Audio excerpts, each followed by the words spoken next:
ఇది ఇది ఇంకొక రకం. ఈ మధ్యలో బ్యాలెన్స్ అవుతే మంచిది. అయితే బ్యాలెన్స్ చేయాలనుకుంటే మొన్నటి వరకు ఇంట్లో కాలం పెట్టేసేసి ఆడవాళ్ళని బయటకు రావద్దు అని చెప్పి ఈరోజు మన అందరం సమానమే అంటే అది కరెక్ట్ కూడా రండి, ఈ అవకాశం ఇస్తాం అని చెప్పి అర్థం జరిగిందో అలాగే లేడీస్కి కూడా కాస్త ఎంకరేజ్ చేస్తే తప్ప సొసైటీ వీళ్ళని ఒక ఈక్వల్గా చూడాలనే ఉద్దేశంతో గవర్నమెంట్ చాలా చక్కగా గతంలో మన ఎన్టీఆర్ గారి తర్వాత కాంగ్రెస్ ప్రభుత్వం, ఇప్పుడున్న ప్రభుత్వం అందరూ ఆడవాళ్ళకి ఎక్కువ ఇంపార్టెన్స్ ఇస్తాం. మొదలెట్టారు మనకి ఈక్వల్ ఆస్తి, పట్టాభిస్తే కూడా ఆడవాళ్ళ పేరు, మహిళా గ్రూప్స్. ఈరోజు మీరు రూరల్ డెవలప్మెంట్ డిపార్ట్మెంట్ చూస్తే ఒకప్పుడు దాంట్లో అందరూ అప్పులు ఎవరికో ఇచ్చేవాళ్ళు మహిళా గ్రూప్స్.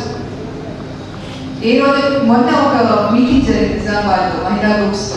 వాళ్ళలో ఒక ఆమె చెప్తున్నారు, గతంలో మా హస్బెండ్ నన్ను వదిలేసాక నేను మహిళా గ్రూప్లో చేరి నేను లోన్స్ తీసుకొని నేను చీరలు అమ్మి నేను ప్రాఫిట్ చేసుకొని డబ్బులు సంపాదించుకుంటూ పోయాను. ఇప్పుడు మా హస్బెండ్ అది వెనకాల వచ్చేస్తే కాదు కన్నా తీసిపోనే కాదు వీళ్ళు వాళ్ళ మీద ఆధారపడవచ్చు.